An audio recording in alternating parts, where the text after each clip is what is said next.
मित्रों, स्वागत है आपका हमारे YouTube चैनल क्लासमेट एकेडमी पर। मैं हूं पंकज कुमार। आज का ये वीडियो आपके लिए महत्वपूर्ण होने वाला है क्योंकि हम डिस्कस करेंगे 21 अगस्त 2024 के करंट अफेयर्स टॉपिक्स पर। इस वीडियो में मैं आपको लगभग 9 से 10 टॉपिक के बारे में बताने वाला हूं, जिससे हो सकता है ये वीडियो थोड़ा लंबा हो जाए, बट आई होप आप सभी के लिए ये वीडियो नॉलेजेबल होगा। अगर आपको ये वीडियो पसंद आए तो लाइक और शेयर जरूर करें और चैनल को सब्सक्राइब करना न भूलें। तो चलिए बिना देरी किए हम वीडियो स्टार्ट करते हैं। आज की पहली घटना ये रही। आंध्र प्रदेश के मुख्यमंत्री एन चंद्रबाबू नायडू ने श्री सिटी में 16 औद्योगिक परियोजनाओं का उद्घाटन किया और 3,683 करोड़ रुपए के सौदों पर हस्ताक्षर किए।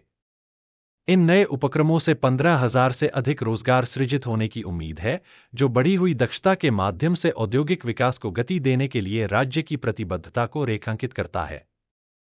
नायडू ने आंध्र प्रदेश में औद्योगिक माहौल को बेहतर बनाने के लिए कारोबार करने की आसानी से कारोबार करने की गति की ओर बदलाव पर जोर दिया।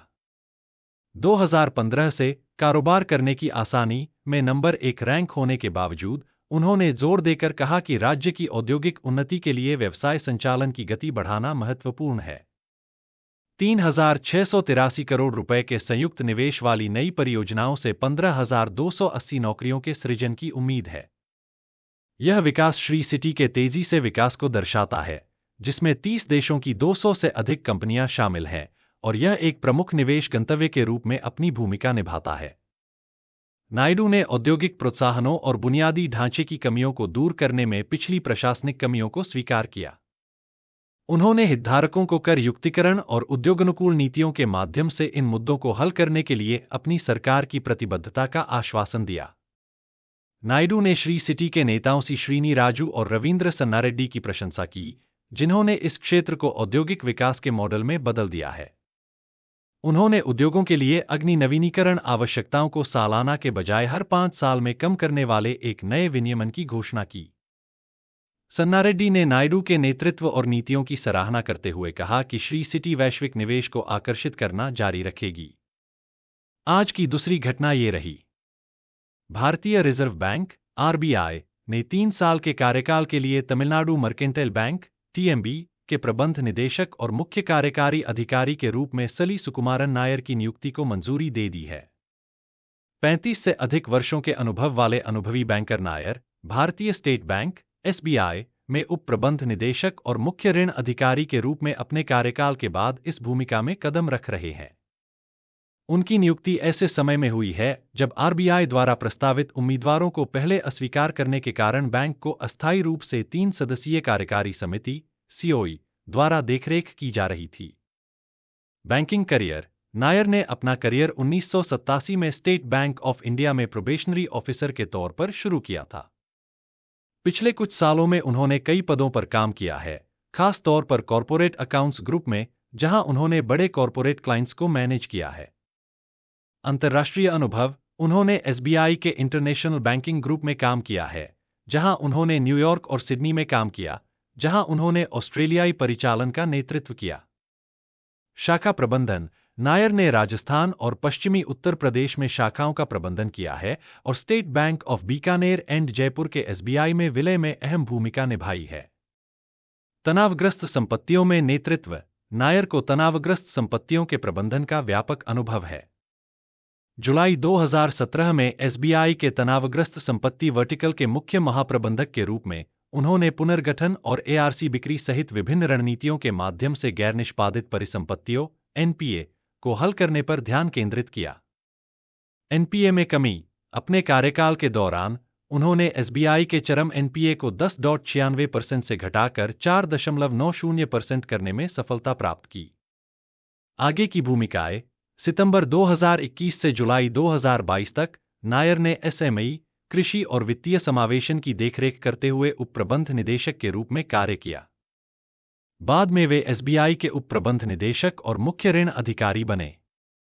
सीओई और संक्रमण: सीओई की नियुक्ति पिछले एमडी और सीईओ कृष्णन शंकर सुब्रमण्यम के सितंबर 2023 में इस्तीफे और अप्रैल 2024 में आरबीआई द्वारा प्रस्तावित उम्मीदवारों को अस्वीकार करने के बाद की गई थी।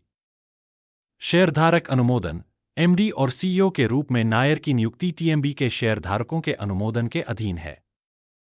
आज की तीसरी घटना ये रही। संयुक्त राष्ट्र की एक मानवाधिकार टीम बांग्लादेश में हालिया अशांति के दौरान मानवाधिकार उल्लंघन की जांच के लिए बांग्लादेश की अंतरिम सरकार के साथ चर्चा करने के लिए अगले सप्ताह ढाका का दौरा करेगी। संयुक्त राष्ट्र महासचिव एंटोनियो गुटेरेस के उप प्रवक्ता फरहान हक ने कहा कि संयुक्त राष्ट्र मानवाधिकार उच्चायुक्त वोल्कर तुर्क ने बांग्लादेश के अंतरिम नेता मोहम्मद यूनुस के साथ व्यापक सहयोग पर चर्चा की, जो संयुक्त राष्ट्र मानवाधिकार कार्यालय अंतरिम सरकार और परिवर्तन के लिए प्रदान कर सकता है, जिसमें जवाबदेही के मुद्दे भी शामिल हैं। हक ने कहा कि बांग्लादेश का दौरा करने वाली टीम अंतरिम सरकार के साथ समर्थन के क्षेत्रों और हाल की हिंसा और अशांति के संदर्भ में मानवाधिकार उल्लंघन की जांच के तौर तरीकों पर चर्चा करेगी। तुर्क ने जिनेवा में जारी एक बयान में कहा कि सभी मानवाधिकार उल्लंघनों और दुर्व्यवहारों की व्यापक, निष्पक्ष और पारदर्शी जांच एक महत्वपूर्ण पहला कदम होगा। जिनेवा स्थित मानवाधिकार उच्चायुक्त कार्यालय OHCHR की एक रिपोर्ट में कहा गया है कि पिछले सप्ताह शेख हसीना के प्रधानमंत्री पद से इस्तीफे के बाद बांग्लादेश में हिंदुओं और उनके मंदिरों पर हमले किए गए हैं। संयुक्त राष्ट्र मानवाधिकार आयोग अंच 1946 से संयुक्त राष्ट्र के समग्र ढांचे के भीतर एक कार्यात्मक आयोग था, जब तक कि इसे 2006 में संयुक्त राष्ट्र मानवाधिकार परिषद द्वारा प्रतिस्थापित नहीं किया गया।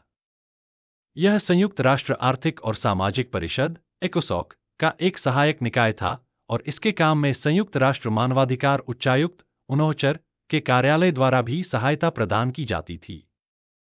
यह संयुक्त राष्ट्र का प्रमुख तंत्र और मानवाधिकारों के प्रचार और संरक्षण से संबंधित अंतर्राष्ट्रीय मंच था।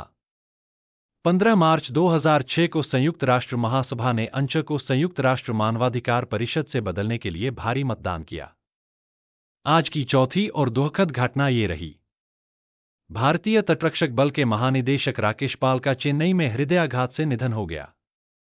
वह 59 वर्ष के थे। वह रक्षा मंत्री राजनाथ सिंह की अगुवाई में तटरक्षक बल के समारोह में भाग लेने के लिए चेन्नई में थे। राकेश पाल भारतीय तटरक्षक बल के फ्लैग ऑफिसर थे। उन्होंने भारतीय तटरक्षक बल के 25वें महानिदेशक के रूप में कार्य किया।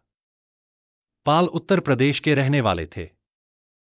स्कूली शिक्षा के बाद उन्होंने भारतीय नौसेना अकादमी में भाग लिया और जनवरी 1989 में भारतीय तटरक्षक बल ICG में शामिल हो गए। उन्होंने 34 साल तक तटरक्षक बल के साथ काम किया और पिछले साल जुलाई में महानिदेशक बने। भारतीय तटरक्षक बल के आधुनिकीकरण और विकास में उनके जबरदस्त योगदान के लिए उन्हें विशिष्ट सेवा पदक से सम्मानित किया गया। भारतीय तटरक्षक बल ICG भारत की एक समुद्री कानून प्रवर्तन और खोज और बचाव एजेंसी है, जिसका अधिकार क्षेत्र इसके समीपवर्ती क्षेत्र और विशेष आर्थिक क्षेत्र सहित इसके प्रादेशिक जल पर है। इसकी शुरुआत 1 फरवरी 1977 को हुई थी और औपचारिक रूप से 18 अगस्त 1978 को भारतीय संसद के तटरक्षक अधिनियम 1978 द्वारा इसकी स्थापना की गई थी। यह रक्षा मंत्रालय के अधीन काम करता है। तटरक्षक बल भारतीय नौसेना, मत्स्य विभाग, राजस्व विभाग, सीमा शुल्क और केंद्रीय सशस्त्र पुलिस बलों और राज्य पुलिस सेवाओं के साथ निकट सहयोग में काम करता है। आज की पांचवी घटना ये रही।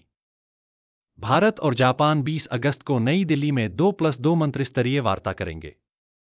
2+2 वार्ता के दौरान रक्षा मंत्री और उनके जापानी समकक्ष के बीच द्विपक्षीय बैठक निर्धारित है। रक्षा मंत्री राजनाथ सिंह और विदेश मंत्री डॉक्टर S जयशंकर, जापान के रक्षा मंत्री किहारा मिनोरू और विदेश मंत्री सुश्री योको कामिकावा इस बैठक में भाग लेंगे। द्विपक्षीय वार्ता और 2+2 बैठक के दौरान मंत्री द्विपक्षीय सहयोग की समीक्षा करेंगे और दोनों देशों के बीच संबंधों को और मजबूत करने के लिए नई पहलों की खोज करेंगे। वे आपसी हित के क्षेत्रीय और वैश्विक मुद्दों पर विचारों का आदान प्रदान भी करेंगे। रक्षा मंत्रालय ने कहा, भारत और जापान लोकतंत्र, स्वतंत्रता और कानून के शासन के साझा मूल्यों के आधार पर विशेष रणनीतिक और वैश्विक साझेदारी साझा करते हैं। मंत्री ने कहा कि रक्षा इस संबंध में सबसे महत्वपूर्ण स्तंभों में से एक के रूप में उभरा है। मौजूदा वैश्विक परिवेश में स्वतंत्र, खुला, समावेशी और समृद्ध हिंद प्रशांत क्षेत्र सुनिश्चित करने के लिए भारत जापान रक्षा साझेदारी का मजबूत होना महत्वपूर्ण है। यह बैठक रक्षा सहयोग को और गहरा करेगी और दोनों देशों के बीच विशेष रणनीतिक और वैश्विक साझेदारी को और गहराई प्रदान करेगी। नोट दूसरी भारत जापान 2+2 वार्ता सितंबर 2022 में जापान में आयोजित की गई थी। आज की छठवीं घटना ये रही। श्री अशोक कुमार सिंह आईएएस ने 19 अगस्त को नई दिल्ली स्थित मुख्यालय में भारत सरकार के श्रम और रोजगार मंत्रालय के अंतर्गत कर्मचारी राज्य बीमा निगम ईएसआईसी के महानिदेशक का पदभार संभाला। श्री अशोक कुमार सिंह केरल कैडर के 1999 बैच के आईएएस अधिकारी हैं। इससे पहले वे केरल सरकार के जल संसाधन विभाग में प्रधान सचिव के पद पर काम कर चुके हैं। उन्हें जिला और राज्य स्तरीय संगठनों के शासन और प्रबंधन का व्यापक अनुभव है। अशोक कुमार सिंह ने राष्ट्रीय रक्षा महाविद्यालय नई दिल्ली से एमफिल की डिग्री प्राप्त की है तथा आईआईटी कानपुर से मैकेनिकल इंजीनियरिंग में स्नातक हैं। केंद्र स्तर पर उन्होंने राष्ट्रीय स्वच्छ गंगा मिशन में कार्यकारी निदेशक, रक्षा मंत्रालय में संयुक्त सचिव और भारत सरकार में वित्त मंत्रालय में निदेशक के रूप में कार्य किया है। आज की सातवीं घटना ये रही। ब्रांड फाइनेंस की global food and drinks report 2024 में अमूल को दुनिया का सबसे मजबूत फूड ब्रांड बताया गया है। 91 के brand strength index BSI score और $3.3 बिलियन के मूल्यांकन के साथ अमूल ने 2023 से ब्रांड वैल्यू में 11% की बढ़ोतरी हासिल की। भारत के डेयरी बाजार में कंपनी का प्रभुत्व और परिचितता, विचार और सिफारिश में मजबूत मैट्रिक्स ने इसकी AA+ रेटिंग में योगदान दिया। अमूल के साथ AA+ रेटिंग साझा करने वाली हर्षे की ब्रांड वैल्यू में मामूली गिरावट देखी गई, जिससे वह दूसरे स्थान पर आ गई। अमूल का 100 में से 91 का प्रभावशाली BSI स्कोर और $3.3 बिलियन का ब्रांड मूल्य इसकी महत्वपूर्ण बाजार उपस्थिति और प्रमुख मैट्रिक्स में मजबूत प्रदर्शन को दर्शाता है। कंपनी भारत के दूध बाजार का 75%, मक्खन बाजार का 85% और पनीर बाजार का 66% नियंत्रित करती है। हर्षे की मामूली गिरावट के बावजूद यह $3.9 बिलियन के मूल्यांकन के साथ एक प्रमुख खिलाड़ी बना हुआ है। ब्रांड फाइनेंस विज्ञापन प्रभाव, उत्पाद विविधता, उपभोक्ता गुणवत्ता धारणा, सोशल मीडिया प्रभाव और वेब ट्रैफिक सहित 35 से अधिक मापदंडों का उपयोग करके ब्रांड की ताकत का आकलन करता है। मूल्यांकन में स्थिरता प्रयास, सामुदायिक भागीदारी और शासन को भी शामिल किया जाता है। व्यापक खाद्य और पेय क्षेत्र में कुल ब्रांड मूल्य में 4% की गिरावट देखी गई, जो कुल मिलाकर लगभग $268 बिलियन थी। रिपोर्ट में छोटे, निजी लेबल ब्रांडों की ओर बदलाव को उजागर किया गया है, जो व्यक्तिगत पेशकशों के साथ स्थापित ब्रांडों के लिए चुनौतियां पेश कर रहे हैं। हालांकि, बढ़ती उपभोक्ता मांग के कारण सुविधाजनक खाद्य पदार्थों का मूल्य बढ़ रहा है, जो इन रुझानों को अपनाने वाले ब्रांडों के लिए अवसर प्रस्तुत करता है। अमूल और हर्षे के अलावा, रिपोर्ट में कहा गया है कि 7% की गिरावट के बावजूद नेस्ले $20.8 बिलियन के साथ वैश्विक स्तर पर सबसे मूल्यवान खाद्य ब्रांड बना हुआ है। लेज $12 बिलियन के मूल्यांकन के साथ दूसरे स्थान पर पहुंच गया है। गैर अल्कोहल पेय क्षेत्र में कोका कोला सबसे आगे है, उसके बाद पेप्सी है। आज की आठवीं घटना ये रही। केंद्रीय ऊर्जा और आवास और शहरी मामलों के मंत्री श्री मनोहर लाल ने 20 अगस्त को नई दिल्ली में थर्मल परियोजनाओं प्रॉम्प्ट की ऑनलाइन निगरानी के लिए पोर्टल लॉन्च किया। लॉन्च पर बोलते हुए केंद्रीय मंत्री श्री मनोहर लाल ने कहा कि देश में चल रही आर्थिक गतिविधियों के लिए बिजली प्रमुख चालक है। बिजली की मांग बढ़ रही है, इसलिए चल रही योजनाओं और ताप विद्युत परियोजनाओं को समयबद्ध तरीके से पूरा करना अत्यंत महत्वपूर्ण है। पोर्टल प्रॉम्प्ट के लॉन्च से देश में बिजली क्षेत्र का पारदर्शी, समन्वित और प्रभावी कामकाज संभव हो सकेगा। इन प्रयासों का उद्देश्य बिजली परियोजनाओं को समय पर चालू करने के लिए महत्वपूर्ण मुद्दों की पहचान करना और उनका समाधान करना है। इन ताप विद्युत परियोजनाओं की निगरानी में एक कदम और आगे बढ़ाते हुए तथा बिजली परियोजना डेवलपर्स को निगरानी की डिजिटल प्रक्रिया की ओर ले जाने के लिए यह ऑनलाइन ताप विद्युत परियोजना निगरानी पोर्टल विकसित किया गया है। इस पोर्टल को विकसित करने में NTPC ने मदद की है। हाल ही में लॉन्च किया गया प्रॉम्प्ट पोर्टल थर्मल पावर परियोजनाओं की वास्तविक समय की ट्रैकिंग और विश्लेषण की सुविधा के लिए बनाया गया है। यह ऑनलाइन प्लेटफॉर्म परियोजना प्रबंधकों और हितधारकों को सूचित निर्णय लेने में सक्षम बनाता है, जिससे यह सुनिश्चित होता है कि संभावित देरी और मुद्दों की जल्द पहचान की जाए और उनका तुरंत समाधान किया जाए। रियल टाइम ट्रैकिंग और विश्लेषण पोर्टल परियोजना निष्पादन के सभी पहलुओं की निगरानी के लिए एक केंद्रीकृत मंच प्रदान करता है, जिससे संभावित मुद्दों की त्वरित पहचान और समाधान संभव हो पाता है। पारदर्शिता और जवाबदेही। निगरानी प्रक्रिया को डिजिटल बनाकर पोर्टल परियोजना प्रबंधन में अधिक पारदर्शिता सुनिश्चित करता है, जिससे मुद्दों का समय पर समाधान होता है, समय और लागत में कमी आती है और परियोजना निष्पादन दक्षता में वृद्धि होती है। संसाधन अनुकूलन। पोर्टल पूर्वानुमानित संसाधन उपलब्धता का समर्थन करता है, जिससे देश की बिजली की मांग को उचित मूल्य पर पूरा करने में सहायता मिलती है, जिससे अंततः उपभोक्ताओं को लाभ होता है। पोर्टल की कार्यक्षमता से हितधारकों को परिचित कराने के लिए सभी परियोजना डेवलपर्स के लिए व्यावहारिक प्रशिक्षण सत्र आयोजित किए गए हैं। परिणामस्वरूप अधिकांश डेवलपर्स ने मासिक आधार पर पोर्टल में डेटा दर्ज करना शुरू कर दिया है, जिससे निगरानी प्रक्रिया में और सुधार हुआ है। विद्युत मंत्रालय ऐसे अभिनव डिजिटल समाधान अपनाने के लिए प्रतिबद्ध है जो भारत के बिजली क्षेत्र की दक्षता, पारदर्शिता और प्रभावशीलता को बढ़ाते हैं तथा सभी के लिए विश्वसनीय और सस्ती बिजली सुनिश्चित करते हैं। आज की 9वीं घटना ये रही। भारत का पहला संविधान संग्रहालय, जिसका नाम संविधान अकादमी और अधिकार और स्वतंत्रता संग्रहालय है, का उद्घाटन ओपी जिंदल ग्लोबल यूनिवर्सिटी द्वारा 26 नवंबर 2024 को किया जाएगा। यह पहल भारतीय संविधान को अपनाने की 75वीं वर्षगांठ का जश्न मनाती है। संग्रहालय भारतीय संविधान की गहन खोज प्रदान करेगा, इसके विभिन्न खंडों और उनके महत्व पर प्रकाश डालेगा। आगंतुक संविधान सभा के सदस्यों के प्रोफाइल से जुड़ सकते हैं, संविधान को आकार देने वाली बहसों और चर्चाओं की जांच कर सकते हैं और पाठ्य, श्रव्य, दृश्य और अनुभवात्मक प्रारूपों के माध्यम से दस्तावेज के विकास का पता लगा सकते हैं। संग्रहालय में मूल हस्तनिर्मित संविधान की कलाकृतियां और उसके विषयों से प्रेरित कलाकृतियां प्रदर्शित की जाएंगी। इसके अतिरिक्त बच्चों के लिए एक कोने में इंटरैक्टिव इंस्टॉलेशन, क्विज और ग्राफिक सामग्री शामिल होगी जो युवा आगंतुकों को भारतीय संविधान के बारे में शिक्षित करने के लिए डिजाइन की गई है।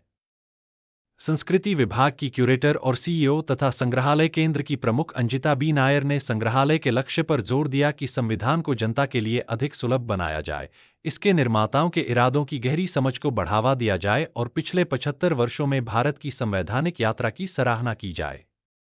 ओपी जिंदल ग्लोबल यूनिवर्सिटी के संस्थापक चांसलर नवीन जिंदल इस संग्रहालय को संविधान के तहत भारत के एकीकरण के प्रति श्रद्धांजलि के रूप में देखते हैं, जिसका उद्देश्य भविष्य की पीढ़ियों को राष्ट्र की प्रगति में योगदान देने के लिए प्रेरित करना है। संस्थापक कुलपति प्रोफेसर सी राजकुमार संग्रहालय को संविधान निर्माण के प्रदर्शन के रूप में देखते हैं, जो इसके निर्माताओं और उन लोगों को सम्मानित करता है जिन्होंने संशोधनों और ऐतिहासिक निर्णयों के माध्यम से इसकी व्याख्या को आकार दिया है।